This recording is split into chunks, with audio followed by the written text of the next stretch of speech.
5 situations where you should stay silent.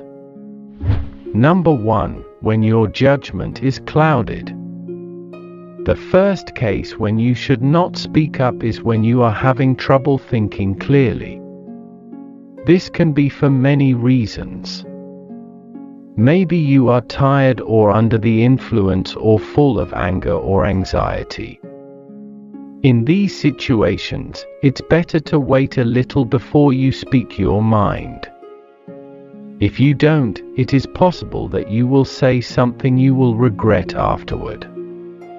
If you give your ideas time to mature and still think the same way, you can talk about it later, but not when you are compromised emotionally or in other ways. Number 2. When your words will be hurtful. The second situation in which you should not speak up is when your words are more likely to be hurtful beyond being useful. Sure, there are situations when others need to hear the truth, harsh as it may be, but these situations are rarer than we think.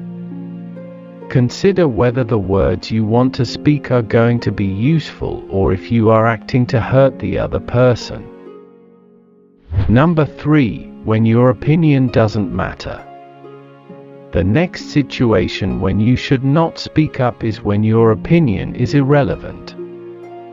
It's never easy to admit and accept it, however, it's very important, even if our ego doesn't agree.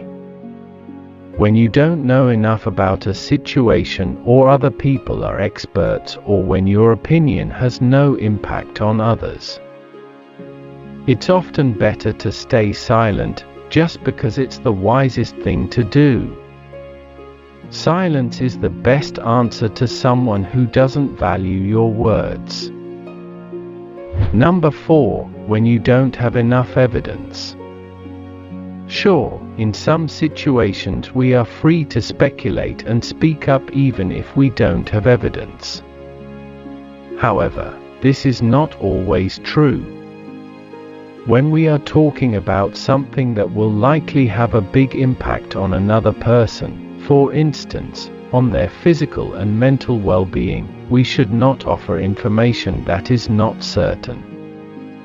Hearsay might be fine in some contexts, but if our hearsay can sway a big decision, it's best not to speak. Say, for instance, that a person is considering whether to use a medication that might help them. It's best not to bring up a rumor about a friend of a friend who used that medication and had side effects unless you are certain it's a fact and not a rumor. Number 5. When asked not to speak. If recognizing that your opinion is not relevant is hard for the ego, being asked to stay silent is even harder.